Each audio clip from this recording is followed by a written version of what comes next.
Friends, मैं हूं कनिका गौतम। और अगर आप गवर्नमेंट कंपटीशन की या कॉम्पिटिटिव एग्ज़ाम की तैयारी कर रहे हैं तो आज का ये लेक्चर आप लोगों के लिए बहुत इम्पॉर्टेंट होने वाला है। इसे एंड तक ज़रूर देखिए क्योंकि आज मैं इम्पॉर्टेंट क्वेश्चन सॉल्व करवाऊंगी। आज का हमारा टॉपिक है ईस्ट इंडिया कंपनी, यानी कि ये मॉडर्न हिस्ट्री का एक टॉपिक है। तो इसके अंदर मॉडर्न हिस्ट्री के जो टॉपिक है उसमें अंदर हमारे क्लास 8th की हिस्ट्री और क्लास 12th की हिस्ट्री के इम्पॉर्टेंट चीज़ें बहुत काम आएगी। तो हम बात करते हैं कि मुग़ल बादशाहों में औरंगज़ेब सबसे आखिरी शक्तिशाली बादशाह थे। उन्होंने वर्तमान में भारत के एक बहुत बड़े हिस्से पर नियंत्रण स्थापित कर लिया था।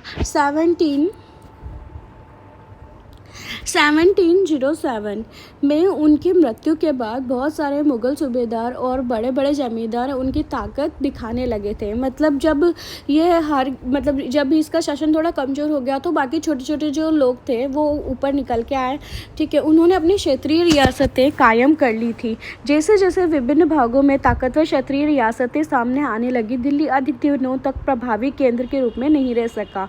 तो अब दिल्ली की इतनी इम्पोर्टेंस नहीं रही। अब 18वीं सदी के उत्तरार्ध तक राजनीतिक क्षितिज पर अंग्रेजों के रूप में एक नई ताकत उभरने लगी। अब अंग्रेज आने लगे।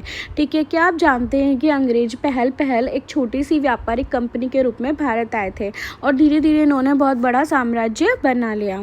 ठीक है, तो इसके बाद हम आगे बढ़ते हैं। देखो, जो मेन है मैं सारी चीज़ें आप लोगों के लिए क्लियर करूँगी। तो देखो यहाँ पे ईस्ट इंडिया कंपनी कैसे आई थी। तो पूर्व में ईस्ट इंडिया कंपनी का आना, तो देखो कब आई थी ये आई थी हमारे 1600 में। ठीक है, 1600 में ईस्ट इंडिया कंपनी आई थी। इंग्लैंड के महारानी एलिजाबेथ प्रथम से चार्टर अर्थात यानी उनसे इजाज़त लेके, यानी कि उनसे परमिशन लेके आई थी और फिर यहाँ पर व्यापार करने का इन्होंने पूर्व में इंडिया के हमारे पूर्व में यानी कि ईस्ट के अंदर ये व्यापार करना शुरू करा था इन्होंने। ठीक है, इस इजाज़तनामे का मतलब यह था कि इंग्लैंड की कोई और व्यापारिक कंपनी इस इलाके में ईस्ट इंडिया कंपनी से होल्ड नहीं कर सकती थी। ये खुद का एक अपनी कंपनी इन्होंने सबसे बड़े लेवल पे स्टार्ट करी थी। इस चार्टर के सहारे कंपनी समुद्र पार करके नए इलाकों को खंगाल सकती थी, वहाँ से सस्ती कीमत पर चीज़ें खरीद सकती थी। इन्होंने यूरोप में ही क्या किया था, यूरोप में परमिशन ली थी कि भाई हम ईस्ट में व्यापार कर सकते हैं और कहीं से भी सामान ला के ये बेच सकते थे। तो इन्होंने सबसे इंडिया को अपना वो बनाया, इंडिया से चीज़ें खरीदनी शुरू करी सस्ते दाम पर। ठीक है, तो और कहाँ बेचना शुरू करी, यूरोप में। कंपनी को दूसरी अंग्रेजी व्यापारिक कंपनियों से प्रतिस्पर्धा का कोई भय नहीं था। इनको कोई कंपटीशन नहीं था। उस ज़माने में वाणिज्यिक कंपनियाँ, यानी कि वाणिज्यिक होता है जो बिज़नेस करती है, बिज़नेस के लिए वर्ड यूज़ में आता है ये वाला। ठीक है, और प्रतिस्पर्धा यानी कंपटीशन से बचकर ही मुनाफा कमा सकती थी। अगर कोई प्रतिस्पर्धी ना हो तो वो अगर कोई कंपटीशन नहीं होगा तो कोई भी रेट पे आप चीज़ें खरीदो और कोई भी रेट पे आप बेचो। लेकिन अगर कंपटीशन होता है तो हमें रेट को उस हिसाब से मैनेज करके बेचना पड़ता है। लेकिन ये शाही दस्तावेज़ दूसरी यूरोपीय ताकतों को पूर्व के बाजारों से आने से नहीं रोक सका। ऐसा नहीं है कि सिर्फ यही आए, और भी लोग आए बिजनेस करने के लिए। ठीक है, पर सबसे पहले यही आए थे। जब तक इंग्लैंड के जहाज़ अफ्रीका के पश्चिम तट को छूते हुए कैप ऑफ गुड होप का चक्कर लगाकर हिंद महासागर पार करते, तब तक पुर्तगालियों ने भारत के पश्चिम तट पर अपनी उपस्थिति दर्ज करा दी। हमारे इंडिया के जो ये इंडिया का पार्ट है, यहाँ वेस्ट में आ गए थे। यहाँ पर कौन आ गए थे, पुर्तगाली आ गए थे। ठीक है, अब वे गोवा में अपना ठिकाना बना चुके थे। तो यहाँ पे गोवा है, गोवा में अपना ठिकाना बना चुके थे। पुर्तगाल के खोजी यात्री वास्को डी गामा ने ही 1498 में पहली बार भारत तक पहुँचने की इस समुद्री मार्ग का पता लगाया था। तो ये पुर्तगाल का था और ये क्वेश्चन आया हुआ है कि वास्को डी गामा कहाँ का था, पुर्तगाल का था और ये गोवा में आया था और इन्होंने समुद्र तट पर पहुँचने का रास्ता बताया था कब, 1498 में और पहली बार। ठीक है, 17वीं शताब्दी की शुरुआत तक डच भी हिंद महासागर में व्यापार करने की संभावनाएं तलाश रहे थे। ठीक है, तो यहाँ तक क्लियर है अपना। ठीक है, अब हम आगे बढ़ते हैं। देखो, कुछ ही समय बाद फ्रांसीसी व्यापारी भी सामने आए। तो धीरे धीरे अलग अलग व्यापारी आने लगे। ठीक है, अब देखो समस्या ये थी कि सारी कंपनियां एक जैसी चीज़ें खरीदना चाहती थी। ठीक है, तो इंडिया में क्या क्या चीज़ें फेमस थी, एक तो सूती कपड़े, एक रेशम। ठीक है, इनकी बहुत ज़्यादा मांग थी। इसके अलावा साउथ में काली मिर्च, लौंग, इलायची, दालचीनी, इनके मसालों की बहुत ज़्यादा मांग थी। तो ये यूरोप में बहुत ज़्यादा लोग इनको खरीदना चाहते थे। तो यूरोपीय कंपनियों के बीच इस बढ़ती प्रतिस्पर्धा, अब कॉम्पिटिशन बढ़ गया उनमें भी आपस में, तो ज़्यादा प्रॉफिट कमाने की दिक्कत आने लगी। तो अब इन व्यापारिक कंपनियों के फलने फूलने का यही एक रास्ता था कि वे अपनी प्रतिस्पर्धी कंपनियों को ख़त्म कर दें, मतलब कॉम्पिटिटिव जितने भी लोग हैं उनको हटा दें। अब वो कैसे भी कर सकते हैं, मतलब साम दाम दंड भेद कैसे भी उनको हटाना है वहाँ पे। तो देखो अब कैसे क्या करेंगे, तो देखो बढ़ने से रोक देती यह व्यापार हथियारों की मदद से चल रहा था। ठीक है, व्यापारिक चौकियों को किलेबंद के जरिए सुरक्षित किया गया था। मतलब अब इन्होंने क्या कर रहे थे, किले बना दिया अपने सुरक्षा के लिए। अपनी बस्तियों को किलेबंद करने और व्यापार में मुनाफा कमाने की इन कोशिशों के कारण स्थानीय शासकों से भी टकराव होने लगा था। मतलब कंपनी अब धीरे धीरे अपना व्यापार बढ़ा रही थी, तो वहाँ के जो लोकल लोगों को दिक्कत होने लगी थी, तो उनसे इनका टकराव होने लगा था। ईस्ट इंडिया कंपनी बंगाल में व्यापार शुरू करती है। ठीक है, अब देखो सोचना शुरू कहाँ से करा, बंगाल से। कैसे करा देखते हैं। पहले इंग्लिश फैक्ट्री इन्होंने कहाँ पर बनाई थी, 1651 में हुगली नदी जो कि है बंगाल में, कोलकाता में, वहाँ पर इन्होंने फैक्ट्री बनाना शुरू किया। कंपनी के व्यापार यहीं से अपना काम चलाते थे। इन व्यापारियों को उस ज़माने में फैक्टर कहा जाता था। तो एक इंपॉर्टेंट क्वेश्चन है कि क्या बोलो, फैक्टर अगर क्वेश्चन आ जाए कि फैक्टर वर्ड कहाँ यूज़ में आता था, तो ये हमें ध्यान रखना है कि ईस्ट इंडिया कंपनी जब शुरुआत हुई थी तो उनके व्यापारियों को कहा जाता था फैक्टर। इस फैक्ट्री में वेयर हाउस था जहाँ निर्यात होने वाली चीज़ों को जमा किया जाता था। ठीक है, मतलब जो भी एक्सपोर्ट होती थी उन चीज़ों को।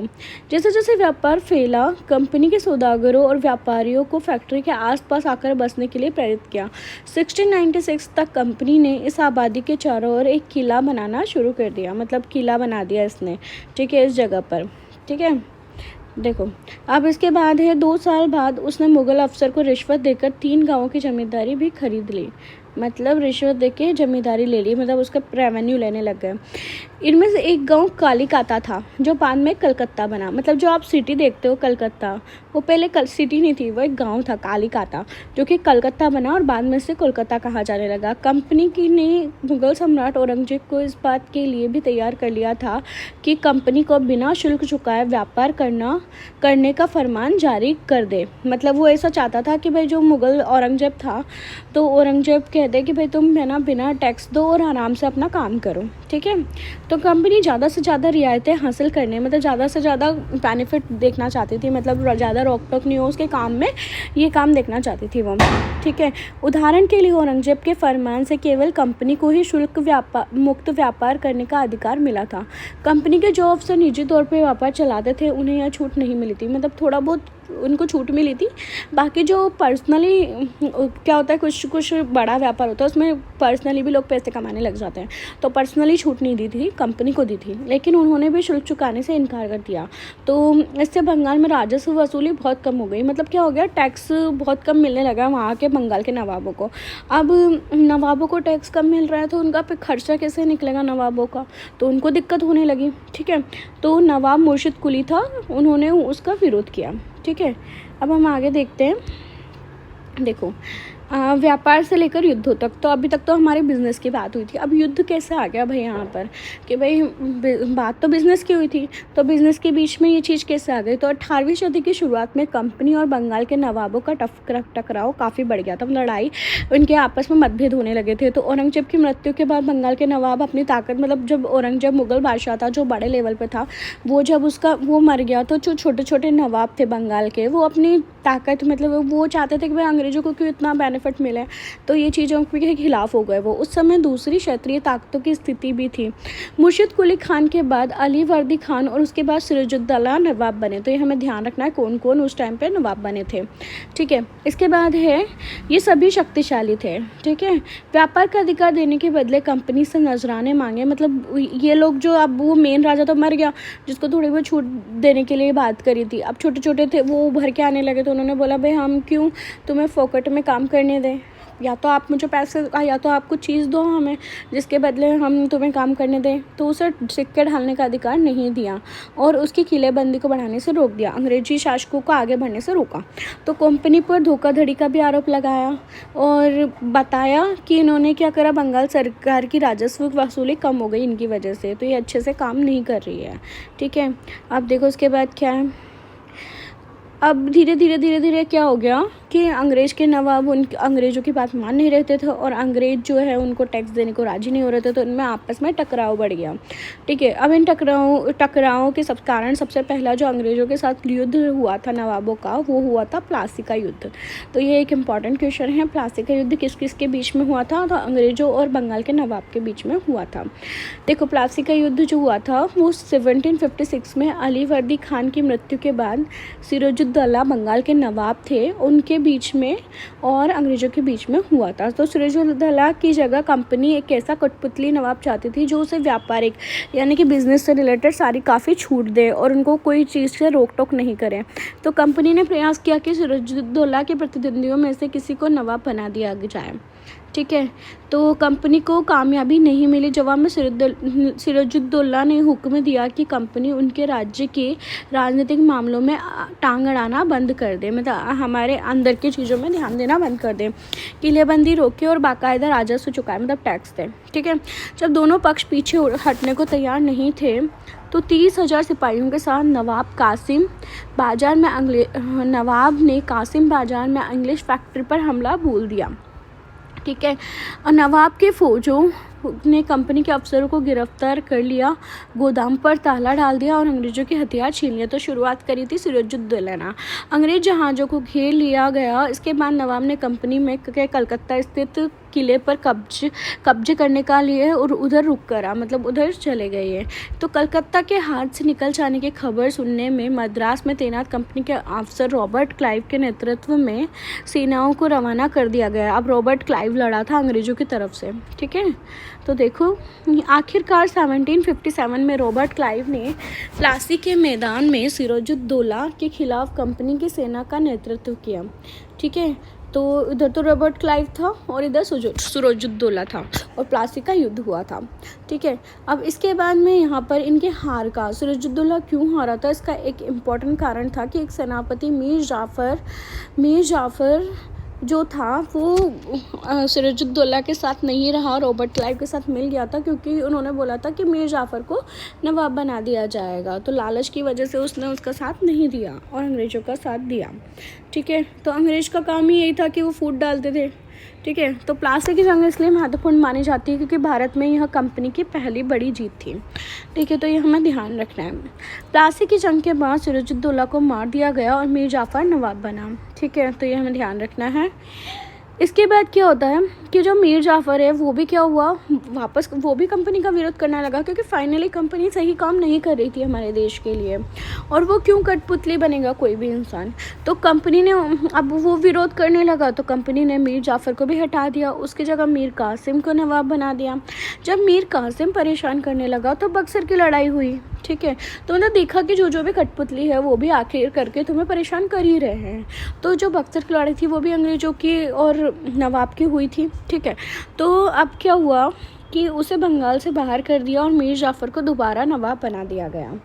ठीक है, तो मीर कासिम और वापस मीर जाफ़र को नवाब बना दिया गया। ठीक है, अब नवाब को हर महीने 5 लाख रुपए चुकाने पड़ते थे। भाई नवाब तो बना दिया, बेनिफिट तो दे रहे हैं वो, पर तुम्हें पैसे देने पड़ेंगे, उस वजह से तुम बस उस जगह पर बैठे हो, नवाब बने हुए हो।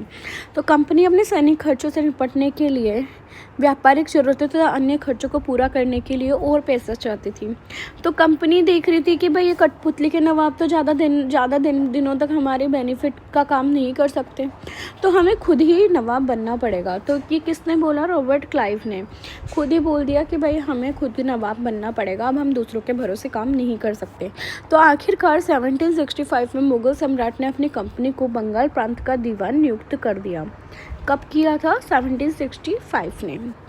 दीवानी मिलने के कारण कंपनी को बंगाल के विशाल राजस्व संसाधनों पर नियंत्रण मिल गया, मतलब अब टैक्स डायरेक्ट कंपनी के पास आता था। तो अब उनको सारे खर्चों के लिए, सारी चीज़ों के लिए अब किसी से पैसा मांगने की ज़रूरत नहीं थी, तो उनका काम तो आराम से हो रहा था। ठीक है।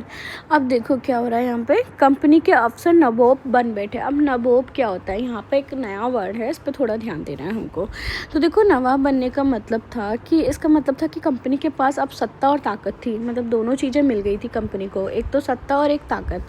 लेकिन इसके कुछ और फ़ायदे भी थे। कंपनी का हर कर्मचारी नवाबों की तरह सपने देखने का काम कर रहा था। तो देखो रॉबर्ट क्लाइव जो था, रॉबर्ट क्लाइव ने क्या करा, बहुत सारी संपत्ति इकट्ठी कर ली थी खुद भ्रष्टाचार करके, मतलब उसने खुद ने भ्रष्टाचार करा, मतलब उसने कंपनी के अंदर ही अंदर पैसे वसूलना शुरू कर दिया था। ठीक है, जब वो आया था तो वो 18 साल का था। ठीक है, मद्रास चेन्नई आया था तो 18 साल का था। लेकिन जब वो 1767 में 2 बार गवर्नर बन के वापस गया तो उसके पास इतने सारे पैसे थे। ठीक है, अब दिलचस्प बात यह है कि गवर्नर के अपने दूसरे कार्यकाल में उसे कंपनी के भीतर फैले भ्रष्टाचार को ख़त्म करने का काम सौंपा गया था, लेकिन वो खुद भ्रष्टाचार के आरोप में आया और फिर उसके पास इतनी संपत्ति जो थी, इतने पैसे जो थे, वो एक तरीके से लोगों को उस पर डाउट होने लगा। तो उसने क्या करा कि मतलब उसको भ्रष्टाचारों के आरोपों से हटा तो किया दिया गया, लेकिन जो रॉबर्ट क्लाइव है उसने कंपनी के सभी अफसर क्लाइव की तरफ दौलत इकट्ठा नहीं कर पाए। देखो क्लाइव की तरह दौलत इकट्ठा नहीं कर पाए, बहुत सारी बीमारियों और लड़ाई के कारण कम उम्र में ही मौत का हवाला हो गए। लेकिन कुछ शासक ऐसे थे जो बेईमानी करते थे और बेईमानी करने के बाद उन्होंने यूरोप में जाकर अच्छा खासा पैसे इकट्ठा करा और आलीशान की तरह ज़िंदगी जीने लगे। तो इससे वहाँ के लोग उन्हें नबोब कहने लगे। नबोब का मतलब है भारत से बहुत सारा पैसा इकट्ठा करा और यूरोप में ऐश आराम की ज़िंदगी शुरू कर दिया, मतलब जीना शुरू कर दिया। तो ये भारतीय शब्द नवाब से ही बना है, तो इसको हम नबोब बोलते हैं। तो ये क्वेश्चन आता है एग्ज़ाम में, तो हमें ध्यान रखना है क्योंकि बहुत सारे क्वेश्चन एनसीईआरटी से ही बनते हैं एग्ज़ाम में।